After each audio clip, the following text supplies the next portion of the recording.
My sister Brianna smiled across the dinner table at my mother's house and said the words that changed everything. I used your identity for a loan. $100,000. What are you going to do about it? My mother Patricia laughed, her wine glass catching the chandelier light. Carmel cannot even afford a lawyer on her government salary. I sat perfectly still, pulled my phone from my purse beneath the table, and typed 4 words to my team: initiate fraud investigation. Through the dining room window, I watched the first black vehicle pull up to the curb. The doorbell rang 3 times in quick succession, sharp, official, unmistakable. Brianna's smile faltered. She glanced toward the front door, then back at me. Her husband Derek shifted in his seat, his fork frozen halfway to his mouth. My mother stood up, annoyed at the interruption. Who on earth could that be? I stayed seated, my hands folded calmly in my lap. I think that would be for me. Patricia walked to the front door and opened it. I heard her gasp. Federal agents. We need to speak with Brianna Walsh and Carmel Hayes. I rose from my chair slowly, smoothing my dress. My heart pounded, but my face remained neutral. Years of training had taught me how to control my reactions. Brianna's face drained of color. What is this? What did you do? 3 agents entered the dining room. The lead agent, a woman named Sarah Chen, held up her credentials. I am Special Agent Chen with the Federal Bureau of Investigation, Financial Crimes Division. This is Agent Rodriguez and Agent Kim. Wait, my mother said, her voice shaking. This is a misunderstanding. This is family business. I turned to face my family. My voice was steady, professional. I am Senior Criminal Investigator Carmel Hayes with the Federal Banking Investigation Unit. I specialize in identity theft and financial fraud. And what Brianna just confessed to at this table is a federal crime. The room went silent. Derek's fork clattered onto his plate. Brianna stood up, her chair scraping against the hardwood floor. You told me you worked in banking compliance. Boring paperwork. You never said you were a federal investigator. I never said I was not, I replied quietly. I kept my job vague because our family has a history of asking me for inside information and favors. I learned early to keep my career details private. It was true. For 7 years, I had worked my way up from a junior analyst to one of the top fraud investigators in the region. But to my family, I was just Carmel, the boring younger sister who worked in some government office and made decent money, but nothing impressive. Not like Brianna, who married Derek Walsh, a man who claimed to own 3 car dealerships and lived in a house with 6 bedrooms and a pool. Brianna had always been the golden child. Homecoming queen in high school, sorority president in college, married at 23 to a handsome, successful man. I was the quiet one, the serious one, the one who studied hard and kept my head down. Our family gatherings always centered around Brianna's accomplishments, her charming stories, her perfect life. Agent Chen stepped forward. Brianna Walsh, we need you to come with us to answer some questions regarding identity theft and bank fraud. Brianna's legs seemed to give out. She sank back into her chair. I did not think it was that serious. I thought it was just borrowing her information. We are sisters. Borrowing implies permission, Agent Rodriguez said, pulling out a notepad. Did your sister give you permission to use her social security number, her signature, and her financial information to obtain a loan for $100,000? Brianna's eyes filled with tears. No, but I was desperate. Derek and I needed the money, and my credit was already ruined. I knew Carmel had good credit. I thought she would understand eventually. My mother grabbed Brianna's shoulder. Carmel, stop this right now. She is your sister. Family protects family. You cannot do this to her. I looked at my mother, feeling a familiar ache in my chest. The ache of never being enough, never being the favored daughter. But I kept my voice level. This is not about family loyalty. This is federal fraud. Brianna forged my signature on legal documents. She stole my identity. If I do not report this, I am complicit. I could lose my job, my security clearance, and face criminal charges myself. Derek finally spoke, his voice tight. This is ridiculous. We will pay you back. Give us 6 months. Agent Chen looked at me. Investigator Hayes, We need to conduct a preliminary search. Do you consent? I nodded. Brianna's purse was on the side table near the entrance. Agent Kim walked over and, with Brianna's sullen permission, began going through it. What he found made my stomach drop. 4 credit cards, all in my name, none of which I had applied for. Agent Kim held them up. Are these yours, Investigator Hayes? I shook my head, feeling dizzy. No. I have never seen those cards before.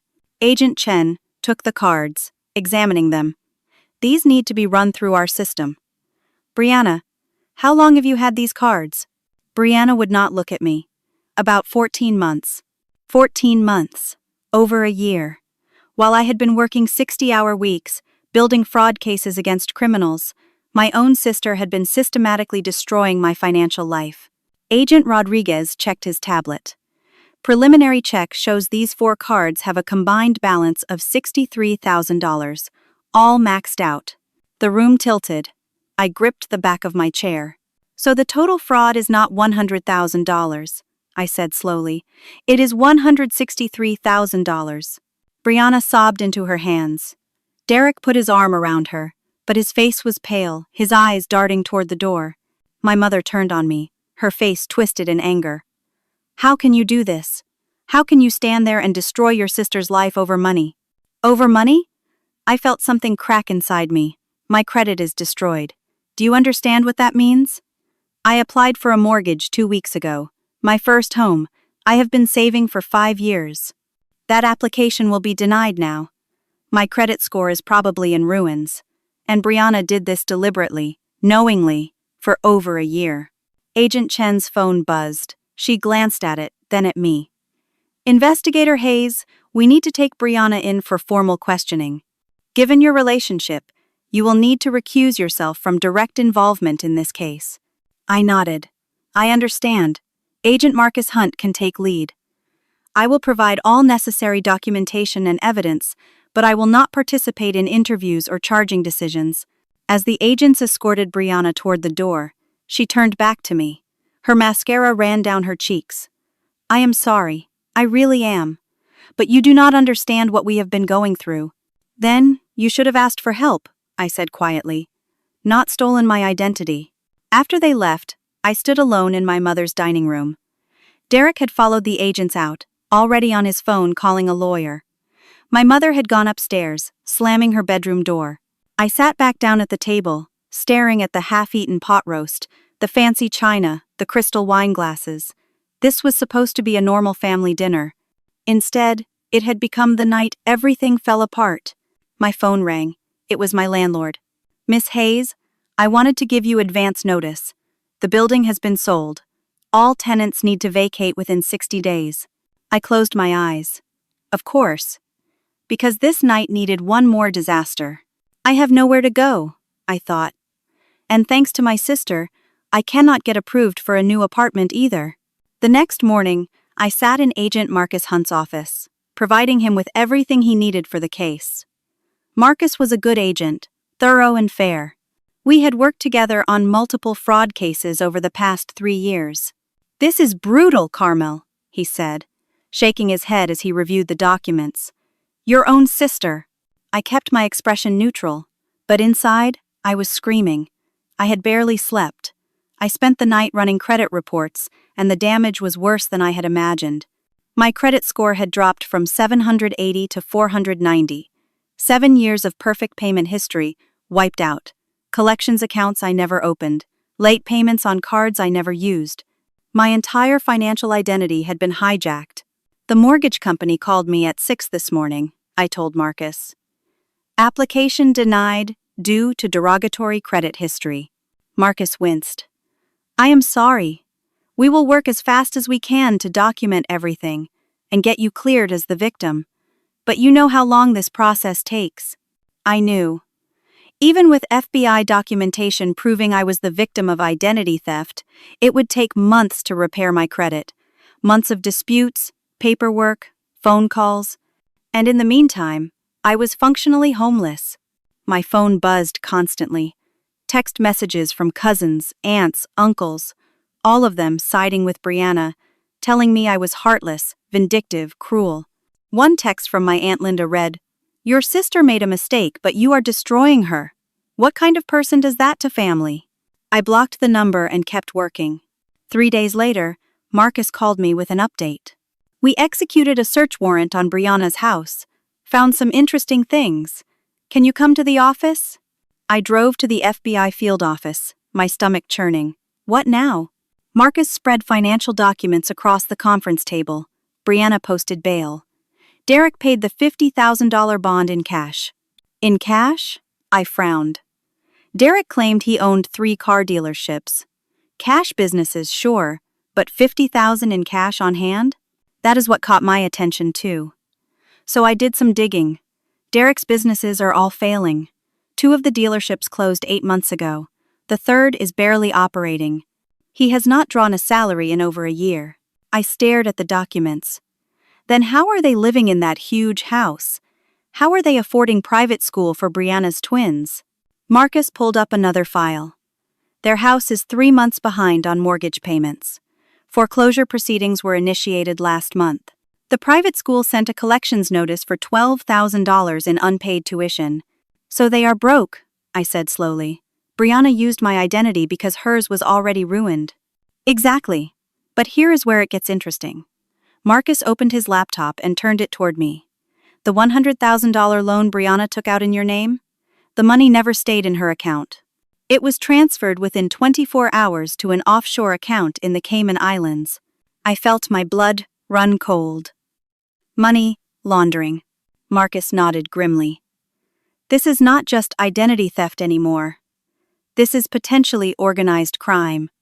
We are opening a much bigger investigation. My phone rang. It was my boss, Director Helen Frost. "Carmel, I need you in my office in 1 hour." I hung up and looked at Marcus. This is about to get worse, is it not? He did not answer, which was answer enough. Director Frost's office was on the 10th floor, with floor-to-ceiling windows overlooking the city. She was a tall woman in her 50s, always impeccably dressed, with a reputation for being tough but fair. "Sit down, Carmel." Saturday. She folded her hands on her desk. "I have reviewed your situation. Given that you are the victim in a case that now involves potential international money laundering and possible organized crime connections, I have no choice but to place you on administrative leave pending a full background reinvestigation." The words hit me like a physical blow. Administrative leave? Your security clearance is being temporarily suspended. We need to ensure there is no conflict of interest or compromise. You will continue to receive full pay, but you cannot work on any cases or access any classified systems until the investigation is complete. How long will that take? Minimum of 3 months, possibly 6. I felt the walls closing in. So I am suspended. You are on paid leave, she corrected. It is standard procedure. It felt like punishment. I left the federal building in a daze. My phone rang again. My mother. I almost did not answer. But some part of me still hoped she would say she understood, that she was sorry. "Carmel, you need to drop these charges against your sister." No greeting. No asking how I was doing. "I cannot drop federal charges, Mom. That is not how this works." Then convince them to drop it. Tell them it was a misunderstanding. It was not a misunderstanding. It was deliberate fraud for over a year. "She is your sister." Patricia's voice rose to a shout. "She made a mistake. People make mistakes. But you are ruining her life, ruining our family. And for what? Pride? For justice," I said quietly. "If someone at work stole $160,000 from the government, I would investigate them and prosecute them. Why should my sister get a pass? Because she is family. Because that is what family does. We protect each other. Even when they are criminals." Patricia hung up on me. I sat in my car in the parking garage and let the tears come. I had not cried yet, not through any of this. But now, suspended from my job, alienated from my family, with nowhere to live and destroyed credit, I broke. My phone buzzed. An email, from an address I did not recognize. I opened it carefully. My investigator instincts warning me it could be malicious. It was a screenshot of bank statements, the Cayman Islands account, and a message, "Follow the money." My hands shook as I examined the statements. Whoever sent this had access to restricted financial information. This was not something a civilian could obtain. The deposits showed the $100,000 from my stolen identity. But there were other deposits too, dozens of them. Small amounts, $10,000 here, $15,000 there. All from different U.S. bank accounts. This was not just about Brianna stealing from me. This was a pattern, a network. I forwarded the email to Marcus with a note. We have a much bigger problem. Then I checked my bank balance. Between the motel deposit, car payments, and basic expenses, I had about $3,000 left. My next paycheck would cover bills, but barely. I could not afford to hire a credit repair attorney. I could not afford to hire a defense attorney if this got worse. I was a federal investigator with 7 years of experience, and I was functionally broke and powerless. That night, I moved into an extended stay motel on the edge of town. The room smelled like cigarettes and industrial cleaner. The bedspread had questionable stains. But it was $200 a week, and it was all I could get without a credit check. I unpacked my 2 suitcases, hung up my work clothes, and sat on the edge of the bed. Brianna had destroyed everything I worked for. And somehow, I was the villain in our family's story. The next 2 weeks were a special kind of hell. I lived in that motel room, going out only for food and necessities. I spent my days trying to repair my credit, filing dispute after dispute, calling banks and credit agencies, providing documentation that I was a victim of identity theft. Every single representative asked the same question. If your own sister did this, why did you not just handle it privately? Because it is federal fraud, I would explain. Because what she did is illegal. They would make sympathetic noises and tell me the disputes would take 30 to 60 days to process. Meanwhile, my family's campaign against me intensified. My Aunt Carol posted on social media. Some people care more about money than family, praying for Brianna during this difficult time while her sister tries to put her in prison. The post got 200 likes and dozens of comments agreeing with her. My cousin Jennifer called me crying. How could you do this? Brianna has 2 little girls. They are 5 years old. You are going to put their mother in prison? Those little girls deserve a mother who does not commit crimes, I replied. Jennifer called me a heartless monster and hung up. My Uncle Frank sent me a long email detailing everything our family had done for me over the years. Remember when you needed money for college? Brianna helped you. Remember when your car broke down? Derek fixed it for free. And this is how you repay them? I did not bother responding. Every example he listed was either something I had paid back or something that never actually happened. My family was rewriting history to make me the villain. The worst part was the loneliness. I had always been the overlooked sister, but at least I belonged to something. Now I had nothing. No family support, no job to go to, no home. My one friend, Jamie, called me every day. Jamie and I had been roommates in college, and she was one of the few people who really knew me. Come stay with me, she offered. I have a spare room. I cannot put you in the middle of this. You are already in the middle of it. And you are my best friend. Come stay here. But I was too proud, too stubborn. I told her I was fine. I was not fine. On a Thursday night, someone knocked on my motel room door. I looked through the peephole and saw Derek. My first instinct was not to open the door. But I was a federal investigator. I did not run from confrontation. I opened the door but left the chain lock on. What do you want, Derek? He looked terrible. Unshaved, wrinkled clothes, dark circles under his eyes. Can we talk? Please? Against my better judgment, I removed the chain and let him in. I left the door slightly open and kept my phone in my hand. Derek stood awkwardly in the middle of the small room. Brianna is falling apart. She cries all day. The twins keep asking why Mommy is sad. Patricia has completely shut down. This is destroying everyone. Good, I said coldly. Maybe they should have thought about that before committing federal fraud. Derek flinched. Look, I know what Brianna did was wrong, but we can fix this. I will pay you back. All of it. $160,000. Give me 6 months. I shook my head. You do not have that kind of money. Your businesses are bankrupt. Your house is in foreclosure. Where exactly would this money come from? His jaw tightened. I have connections. I can get the money. Connections. The word hung in the air between us. What kind of connections? Derek stepped closer. His voice dropped. You need to drop this. You are making dangerous people very unhappy. Is that a threat? It is friendly advice. Drop the complaint. Tell the FBI it was a misunderstanding. Walk away. I held up my phone. I am recording this conversation. And what you just said could be considered witness intimidation, which is a federal crime. Get out of my room. Derek's friendly mask slipped. His face hardened. You are making a huge mistake. The only mistake I made was trusting my family. Now get out before I call the police. He left, slamming the door behind him. I immediately called Marcus and sent him the recording. He listened to it and swore under his breath. Derek just made this 1,000 times worse for himself. I am adding witness intimidation to the investigation. But I was shaken. Derek's threat lingered in my mind. Dangerous people. What did that mean? The next morning, I found out. An envelope had been slipped under my motel room door during the night. Inside was a court summons. Brianna was suing me. The civil complaint alleged defamation, emotional distress, and malicious prosecution. She claimed I had fabricated the fraud allegations out of sibling jealousy and vindictiveness.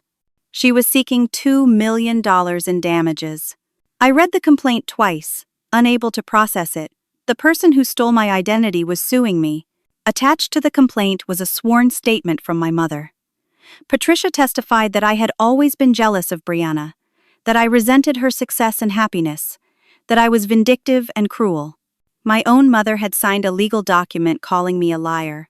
I sat on the motel bed, holding the papers, feeling something break inside me that could not be repaired. My phone rang, a number I did not recognize. I answered cautiously. Miss Hayes, this is Attorney Thomas Crawford. I represent your sister Brianna Walsh in her civil suit against you. I am calling to see if we can reach a settlement before this goes further. I do not have $2 million. We do not expect $2 million. But if you withdraw your criminal complaint and issue a public apology, my client would be willing to drop the lawsuit. So you want me to let a federal criminal go free and humiliate myself publicly? I want to resolve this matter in a way that is best for everyone involved. No, I hung up. Within an hour, the lawsuit made local news. Federal investigator accused of framing her own sister. My name, my photo, everything. My phone exploded with calls and messages. I turned it off. I needed help. I needed a lawyer. But I could not afford one. My savings were nearly gone. The credit repair process had cost me hundreds in fees. The motel was eating through my remaining money. I called the FBI legal department. They told me since this was a personal civil matter, not related to my work, they could not provide representation. I was on my own. That afternoon, the court granted Brianna a temporary restraining order. I was prohibited from coming within 500 feet of her or contacting her in any way. The irony was unbearable.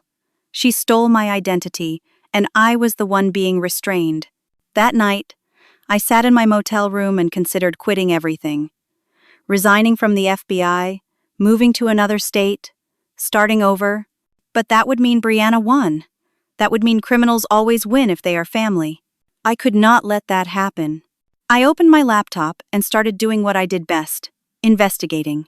The FBI's investigation moved forward without me, but Marcus kept me updated when he could. What he told me was devastating. Derek is the real target now. We found connections between him and a major identity theft ring operating in 6 states. They have stolen over $4 million in the past 2 years. I sat in a coffee shop, my borrowed laptop open in front of me. How does Brianna fit into this? She was a tool. Derek targeted her specifically because of you. Because of me? Marcus sent me an encrypted file. Open this on a secure network only. I drove to Jamie's house. She was at work, but she had given me a key weeks ago. I used her secure internet connection and opened the file. What I saw made me physically ill. Derek had compiled a dossier on me. Photos, work history, financial records, everything. The file was dated 3 years ago, 6 months before he married Brianna. He had researched my career, identified that I was a federal investigator, and deliberately targeted my sister to get close to my family. The plan was elegant and cruel. Use Brianna to access my identity. If caught, claim it was a family matter and unlikely to be seriously prosecuted. If it went further, position himself to blame me, claiming I was the corrupt insider. Marcus called me. There is more. Derek's real name is not Derek Walsh. What? He is Derek Simmons, former bank executive, fired 8 years ago for embezzlement. He fled before prosecution. He has been living under a false identity ever since. His marriage to Brianna is legally invalid. I felt dizzy. So Brianna is not even legally married? No. Which means any financial decisions they made together could be challenged. But here is the worst part. Derek was arrested this morning. Good. He immediately offered a deal. He is claiming you were the inside person. He has documents that allegedly show you provided him with access to federal banking systems and helped him commit fraud against multiple victims. That is insane. Those documents are fake. I know that. But they look real. Professional forgeries. We have to investigate them, which means we have to investigate you more thoroughly. I am already on administrative leave. This is different. There is now an active criminal investigation into whether you are corrupt. My world collapsed. Again. The hits kept coming, each one worse than the last. Who is leading the investigation? Director Frost. Of course. The woman who had already suspended me. The woman who had never liked me, who had blocked my promotions twice before. I have to go, I told Marcus. Carmel, be careful. Do not do anything that could be misinterpreted. Too late for that. The news broke that afternoon. Federal investigator under investigation for corruption. The story painted me as a rogue agent who had used my position to help criminals and was now framing my innocent sister to cover my tracks. Comments on the news articles were brutal. Lock her up, corrupt cop. She should never have been trusted with that job. My mother gave an interview to the local television station. She stood in front of Brianna's house, tears streaming down her face. My daughter Carmel was always ambitious, always jealous of her sister. I never thought she would become corrupt. I never thought she would try to destroy her own family to cover up her crimes. The interviewer asked, "What do you want people to know?" My daughter Brianna is innocent. She is a victim of her sister's manipulation. I am praying the truth comes out. I watched the interview on my phone, sitting in my motel room, and felt something fundamental break inside me. My own mother believed I was a criminal. My own mother was testifying against me on television. The restraining order was expanded. I could not contact any member of my family. Not Brianna, not my mother, not my extended family. The FBI froze my bank accounts as part of their investigation. I had access to my paychecks, but nothing else. My savings, my emergency fund, everything was locked. I was broke. I was alone. I was facing criminal charges. I was the subject of a national news story painting me as corrupt. I hit rock bottom. Jamie found me that night, sitting in my motel room in the dark. She had a key, had come to check on me when I did not answer my phone. She turned on the light and gasped, "Carmel, when did you last eat?" I could not remember. She brought me food, sat with me, and let me cry. For the first time since this nightmare began, I broke down completely. I lost everything, Jamie. My family, my job, my reputation. Everyone thinks I am a criminal. Jamie held my hand. I do not think that. I know you. You are the most honest person I have ever met. What if the evidence is good enough to convict me? What if Derek's forgeries are too convincing? Then we fight. We prove they are forgeries. You are an investigator, Carmel. Investigate. Her words cut through the despair. She was right. I was trained for this. I could not just give up. I still had my skills. I still had my brain. I still had the truth. And the truth always leaves evidence. I borrowed Jamie's laptop again and started working. If Derek had created false documents to frame me, there would be digital fingerprints, metadata, timestamps, IP addresses. I worked through the night, barely sleeping, fueled by coffee and stubborn determination. By morning, I found it. The documents Derek claimed, proved my corruption had been created 2 weeks ago. The timestamps in the metadata showed they were forged long after the FBI started investigating. They could not possibly be authentic evidence of crimes committed over the past 2 years. But this was not enough. Marcus and his team would find this eventually. I needed more. I dug deeper into Derek's background. If his real name was Derek Simmons, there had to be records. I used legal but aggressive search methods, accessing public databases, court records, financial filings. I found his old bank executive identification, his previous addresses, his original social security number. And then I found something that changed everything. Derek's cloud storage account was poorly secured. He had used the same password for multiple accounts, a rookie mistake. I accessed his cloud backup legally through a forgotten public file share link he had posted years ago. Inside were encrypted communications. I spent hours breaking the encryption, using publicly available tools. What I found was explosive. Derek had been communicating with someone inside the FBI. Someone had been feeding him information about the investigation, telling him exactly how to frame me, what evidence to fabricate, when agents would search his property. There was a mole inside the FBI. And that mole had been protecting Derek for years. My hands shook as I read through the messages. The mole's identity was coded, but there were clues. References to high-level meetings, decisions only senior leadership would know. I kept digging, cross-referencing dates, times, decisions, and then I saw it. A payment record. $300,000 transferred to an offshore account belonging to Helen Frost. My boss, Director Frost, she was the mole. She was Derek's cousin. She had been protecting him, manipulating the investigation, setting me up to take the fall. Everything made sense now. Why she suspended me so quickly.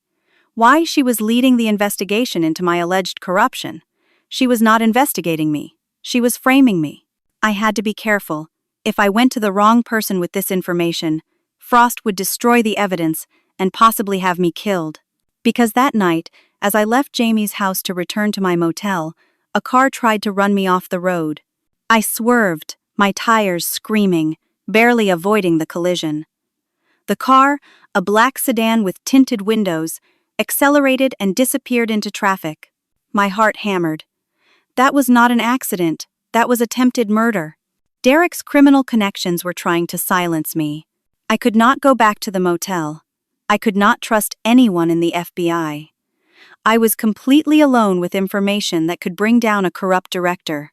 I called Jamie. I need to stay with you, and I need you to trust me without asking questions. Come home. I drove to her house, checking my mirrors constantly, taking random turns to ensure I was not followed. That night, I made a decision. I could not trust the FBI, but there was one organization that investigated FBI corruption. The Inspector General's office. I started compiling everything I had found. The metadata proving Derek's documents were forgeries, Derek's real identity. The encrypted communications. The financial records showing payments to Helen Frost. It took me 3 days to organize everything into an airtight case. And then I called the Inspector General. The Inspector General's office is an independent entity that investigates misconduct within federal agencies. They have the power to investigate anyone, even directors. I met with Inspector General Linda Morrison in a secure location, a government building an hour outside the city. I brought printouts of everything, organized in binders with tabs and explanations. Morrison was a woman in her 60s, with sharp eyes and a no-nonsense demeanor. She listened to my presentation for 3 hours without interrupting. When I finished, she sat back and studied me. You have built a compelling case. Is it enough? She smiled slightly. Carmel, we have been investigating Director Frost for 8 months. She has been suspected of corruption for years, but we could never prove it. Your evidence is the missing piece we needed. I felt tears of relief sting my eyes. You believe me? We do not just believe you. We know Derek Simmons is Helen Frost's cousin. We have been tracking their communications, but we did not have the offshore financial records. We did not have the connection to the identity theft ring. You just gave us everything we needed to make arrests. She pulled out her phone and made a call. Execute the warrants. All of them.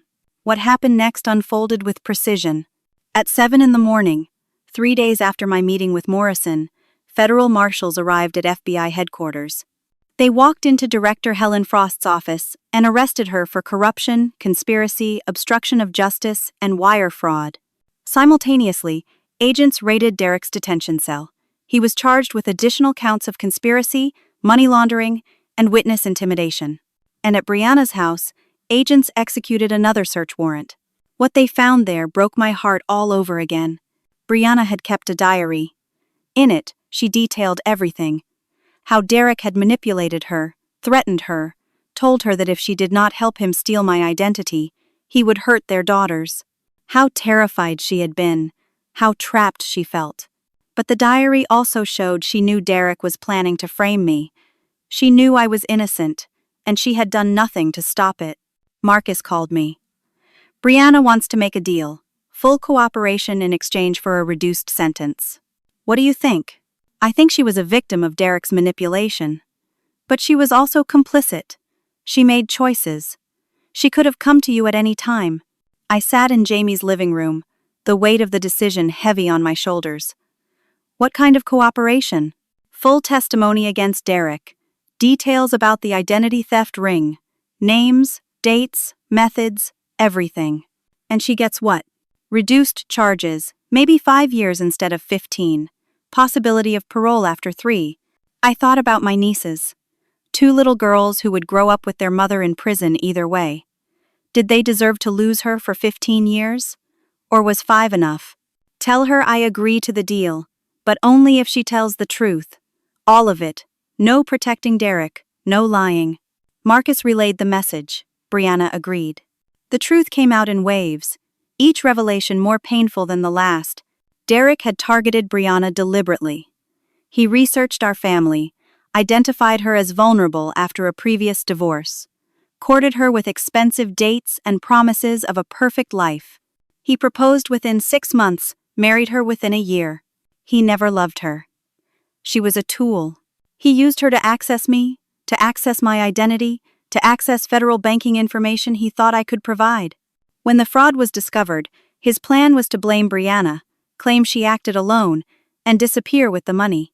But when I proved to be more competent than he expected, he shifted to framing me as the corrupt insider. Helen Frost had been helping him every step of the way. She manipulated the investigation, fed him information, delayed searches, and worked to isolate me. Patricia had believed Brianna because Brianna was terrified and convinced everyone that Derek was wonderful and I was jealous. The entire family had been manipulated. But they had also chosen to believe the worst about me. As the arrests were made public, the news coverage shifted. Federal director arrested for corruption. FBI investigator vindicated after sister's fraud scheme exposed. My phone started ringing again, this time with apologies. Aunt Carol called, crying. I am so sorry, Carmel. I should have believed you. Cousin Jennifer sent a long text message apologizing for everything she said. Uncle Frank sent flowers with a card. Forgive an old fool. I did not respond to most of them. The wounds were too fresh. But Patricia called. My mother called and asked to see me. I agreed to meet her at a neutral location, a park near the river. She looked older, tired. Her face was drawn, her eyes red. Carmel, I do not know how to begin apologizing. You could start by admitting you were wrong. I was wrong. She started crying. I was so wrong. I believed Brianna because I wanted to believe her. I did not want to face the truth that Derek was a monster, and my daughter helped him. And I did not want to admit that I have always failed you. What? I have always favored Brianna. I know I have. She was easy to love, charming, social, friendly. You were quiet, serious. I did not understand you, and I let that become neglect. I am so sorry. I sat next to her on the bench, not speaking for a long time. I could forgive you eventually, but not today, not yet. You testified against me on television. You called me corrupt. You chose Brianna over me even when the evidence was clear. That broke something, Mom. And I do not know if it can be fixed. She nodded, wiping her eyes. I understand. I will wait as long as you need. I just needed you to know I am sorry. We sat in silence, watching the river flow. Two women who shared blood but felt like strangers. The legal proceedings moved forward rapidly. Derek Simmons was convicted on all counts: identity theft, wire fraud, money laundering, conspiracy, obstruction of justice, and witness intimidation. He was sentenced to 35 years in federal prison with no possibility of parole. Helen Frost was convicted of corruption, conspiracy, and obstruction of justice. She was sentenced to 20 years in federal prison and lost her pension. Brianna pleaded guilty to identity theft and conspiracy. Because of her cooperation and the evidence of coercion, she received 5 years in federal prison with possibility of parole after 3 years. She was also ordered to pay me full restitution, $160,000. The civil lawsuit against me was dismissed with prejudice. The attorney who filed it, Thomas Crawford, was disbarred for knowingly filing fraudulent claims. And I was fully cleared. The FBI issued a public apology. My security clearance was restored and upgraded. Director Morrison personally called me. The position of Assistant Director of Financial Crimes Division is open. I would like to offer it to you. I accepted. My credit was fully repaired within 6 months. The FBI expedited every dispute, provided documentation to every creditor, and ensured my record was clean. I finally bought my first home, a small house with 3 bedrooms, a backyard, and a garden. It was perfect. Jamie helped me move in. We painted the walls, assembled furniture, hung pictures. For the first time in over a year, I felt at peace. But the hardest part was still ahead, figuring out how to live with what my family had done. Life slowly returned to something resembling normal, but normal was different now. I could not unsee what I had seen, could not unknow what I knew about the people I once loved. My new position as assistant director came with responsibilities I had dreamed about for years. I led a team of 20 investigators, oversaw complex fraud cases, and worked directly with the Inspector General's office to prevent corruption. But the victory felt hollow sometimes. Brianna was in federal prison. I received letters from her every week. Long letters, apologizing, explaining, begging for forgiveness. I read them all. I did not respond at first. Her twin daughters, Emma and Sophie, were being cared for by Patricia. My mother called me once a month with updates. The girls are doing well in school. They miss their mother. They ask about you. I wanted nothing to do with any of it. The pain was still too raw. But then, Patricia sent me a photo. Emma and Sophie at a school play, dressed as trees in a forest scene. They were smiling, holding hands, so innocent and unaware of the adult disasters that had destroyed their family. They did not choose this. They did not ask for a criminal father and a manipulated mother. They were victims, too. I called Patricia. I want to see the girls. She started crying. Thank you. Thank you so much. I met them at a pizza restaurant neutral ground. Emma and Sophie were shy at first, hiding behind Patricia's legs. But children are resilient. Within 15 minutes, they were chattering about school, friends, their favorite cartoons. Are you our Aunt Carmel? Emma asked. I am. Mommy talks about you in her letters. She says you are very brave. I felt my throat tighten. Your mom is brave too. She made some mistakes, but she is trying to make them right. Will she come home soon? Someday. Not for a while, but someday. Sophie looked at me with serious eyes. Grandma says you are a superhero who catches bad guys. I smiled despite the ache in my chest. Something like that. Before I left, I did something I did not plan. I set up a college fund for both girls. $50,000 each. They would not suffer for their parents' crimes. Patricia walked me to my car. You did not have to do that. Yes, I did. They are innocent. They deserve a future. She hugged me. I do not deserve your kindness. This is not for you. This is for them. Over the next year, I slowly rebuilt some relationships.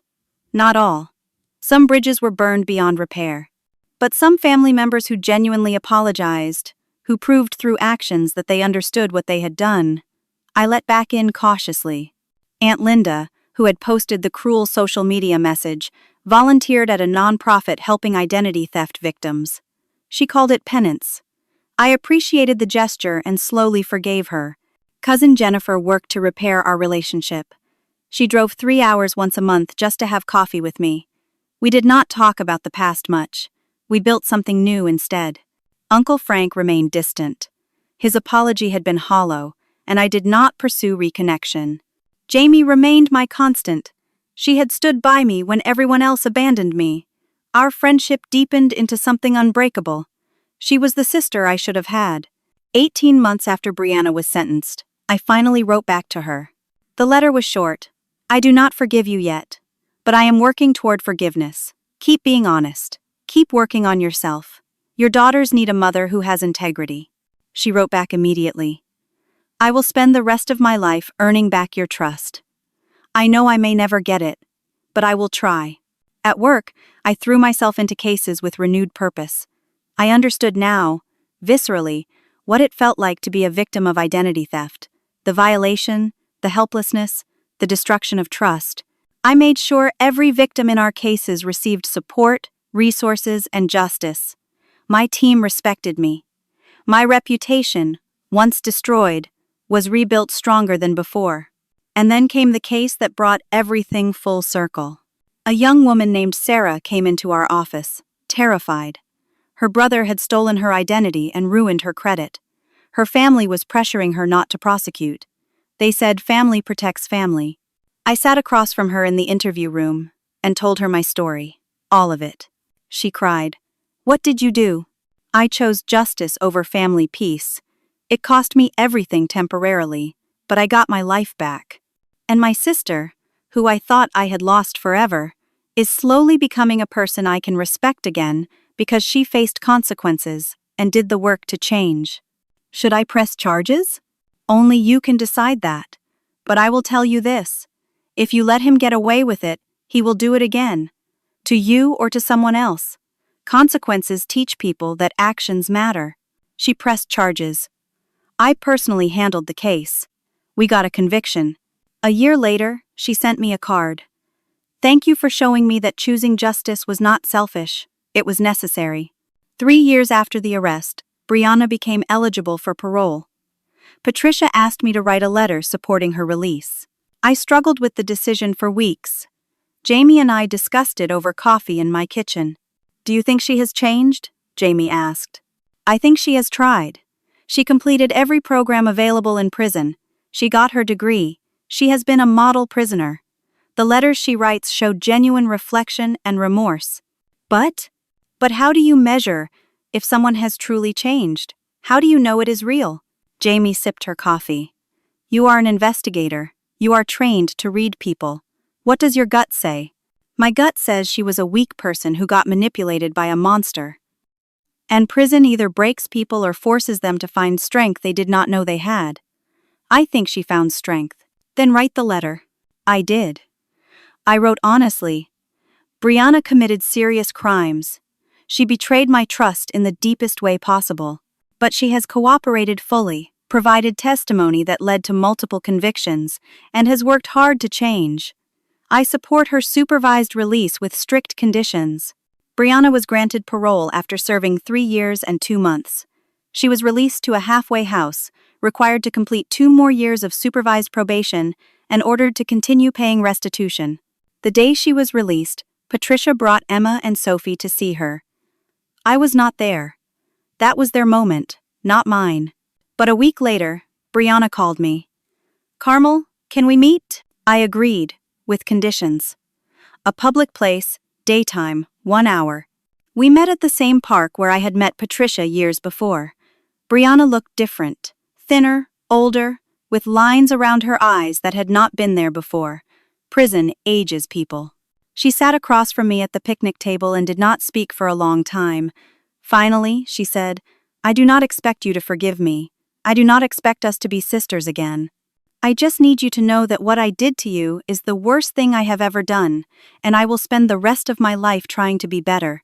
I looked at her, really looked, and I saw someone broken and trying to rebuild. I am not ready to forgive you completely, I said, but I am willing to see if we can build something new, not the relationship we had before. That is gone, but maybe something honest. She nodded, tears streaming down her face. That is more than I deserve. We talked for 2 hours. I asked hard questions. She gave honest answers. It was painful, and raw, and real. As we parted, she said, "Thank you for setting up the college funds for Emma and Sophie," Patricia told me. "You did not have to do that. They are innocent, and they are my nieces. Whatever happened between us, they deserve a future." Over the next year, Brianna and I met monthly. Slowly, carefully, we built something that resembled a relationship. It was not sisterhood as I once understood it. It was more like two people who shared a painful history learning to coexist with honesty. Patricia and I also rebuilt our relationship, though it took longer. Trust, once shattered, does not return quickly. Emma and Sophie became part of my life. I took them to museums, to parks, to movies. I taught them about honesty, integrity, and standing up for what is right, even when it is hard. One day, Sophie asked me, "Did our mom really try to hurt you? Your mom made very bad choices, but she was also scared and manipulated. Life is complicated. People are complicated. What matters is that she is trying to be better now. Are you still mad at her?" "Sometimes, but I am learning that forgiveness does not mean forgetting. It means choosing not to let anger poison your life." 5 years after that dinner where everything exploded, I stood in my backyard, watching the sunset paint the sky in shades of orange and gold. My life looked nothing like I had imagined it would. But it was mine, built on truth and justice and hard-fought peace. I had just received a promotion, director of the Financial Crimes Division for the entire region, the youngest director in the Bureau's history. Jamie threw me a celebration party. She invited colleagues, friends, and even some family members. Patricia came, bringing Emma and Sophie. Brianna was not there. She was still on probation and limited in her movements, but she sent a card. "Congratulations, you earned this. I am proud of you." Those words from her meant more than I expected. During the party, a young agent approached me. "Assistant Director Hayes, I wanted to thank you. I was assigned the identity theft case you handled 3 years ago, the one where the victim's brother stole from her. You taught me that family relationships do not exempt people from justice. That case stayed with you? It changed how I approach every case. Justice matters more than keeping peace with people who harm you." I smiled. "That is exactly right." Later, after everyone left, Jamie and I sat on my back porch with glasses of wine. "You did it," she said. "You survived hell and came out stronger." I almost did not. There were days I wanted to quit, to disappear. But you did not. You fought, and you won. I thought about that word. Won. Had I won? Derek was in prison. Helen Frost was in prison. My career had flourished. My credit was perfect. I owned a beautiful home. But I had also lost years of my life to pain and betrayal. I had lost the naive belief that family always protects you. I had learned that the people closest to you can hurt you the deepest. Was that winning? Maybe winning was not about being unscathed. Maybe it was about surviving and choosing to build something meaningful from the wreckage. I thought about the lessons I had learned, the wisdom earned through suffering. Family is complicated. True family is not just blood.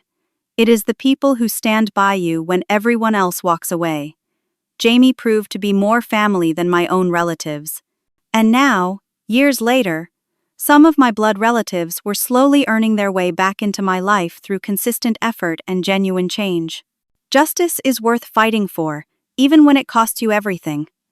There were moments I could have walked away, could have let Brianna face no consequences to preserve family peace. But that would have meant accepting that fraud is acceptable if it is committed by someone you love. It would have meant becoming complicit. I chose justice, and though it nearly destroyed me, I could look at myself in the mirror with pride. Your integrity is your most valuable possession. In the darkest moments, when my bank accounts were frozen, my career was threatened, and my family had disowned me, I still had one thing no one could take: my integrity. I had told the truth. I had done the right thing. That knowledge sustained me when nothing else did. Betrayal reveals character, yours and theirs. The people who abandoned me showed their true nature. The people who stood by me proved their worth, and I learned that I was stronger than I ever knew. I could survive being alone, being broke, being publicly humiliated, and still fight back. Forgiveness is a journey, not a destination. I had not fully forgiven Brianna. I might never fully forgive her, but I had chosen to release the poison of bitterness. I had chosen to allow the possibility of reconciliation without demanding immediate resolution. Forgiveness was something I worked on daily, not something I achieved once and completed. You are stronger than your worst moment. Brianna had been weak, manipulated, and complicit. But she was not just her crimes. She was working to become better. And I was learning to see her as a whole person. Someone who had failed catastrophically, but was genuinely trying to change. That did not erase what she did, but it allowed for the possibility of redemption. My phone buzzed. A text from Brianna. The girls want to know if you can come to their school concert next week. No pressure. But they would love to see you there. I typed back, I will be there. Jamie looked at me. You are really doing this? Rebuilding with them? I am trying. Not for Brianna, not for Patricia, for Emma and Sophie, and maybe for myself. Holding on to anger forever would destroy me more than it would hurt them. That night, alone in my house, I reflected on the journey.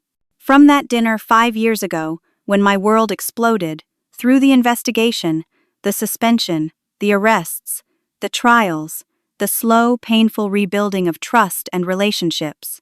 I thought about the girl I was before all this. Naive, trusting, overlooked. The quiet sister who worked hard and stayed in the background. That girl was gone. In her place was a woman who had been tested by fire and emerged tempered like steel. Stronger, wiser, more compassionate, but also more cautious.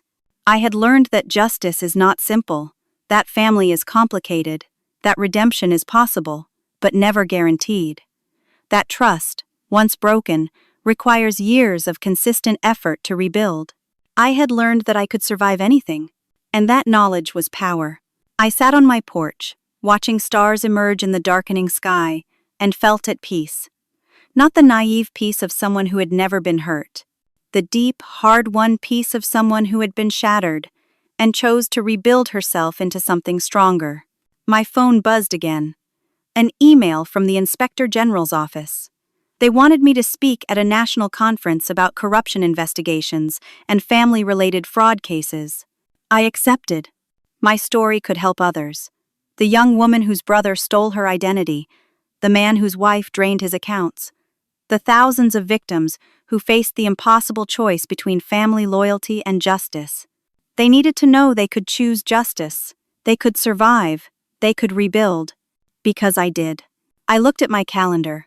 Next week, the girls' concert. Next month, a dinner with Patricia and Brianna. Our first meal together as a family in 5 years. Not a celebration, just a small step toward something resembling normalcy. It would be awkward, it would be painful, but it was progress. And progress, I had learned, was enough. I finished my wine, went inside, and sat at my desk. I pulled out a notebook and began writing. Not a report, not a case file. A journal entry for myself. Today I promoted to director. 5 years ago, I was suspended, broke, and abandoned. Today, I lead a division, own a home, and have rebuilt relationships I thought were destroyed forever. The journey was brutal, but I would not trade who I became through suffering for the naive person I was before. I am stronger now. I am wiser. I am free. I closed the notebook and smiled. The fight had been worth it. Justice had been worth it. And I had won. Not because I destroyed my enemies, but because I refused to let them destroy me. That was the real victory. So let me ask you something. If you found yourself in a situation where family betrayed you, where choosing justice meant losing everyone you loved, what would you do? Would you choose peace over truth? Or would you stand up for what is right, no matter the cost? Share your thoughts in the comments below. Your story might help someone else facing an impossible choice. If this story resonated with you, if it made you think or feel something, please hit that like button. It helps others find these stories when they need them most. Subscribe to stay connected for more real-life stories about courage, justice, and redemption. And please share this with someone who might need to hear it. Someone struggling with betrayal or facing a difficult decision about family and justice. Thank you for listening to my story. Thank you for being part of this community. Remember, you are stronger than you think, braver than you believe, and capable of surviving things you never thought possible. Stand up for what is right, even when it costs you everything, because integrity is the one thing no one can take from you. Take care of yourselves, choose truth, choose justice, and know that you are not alone.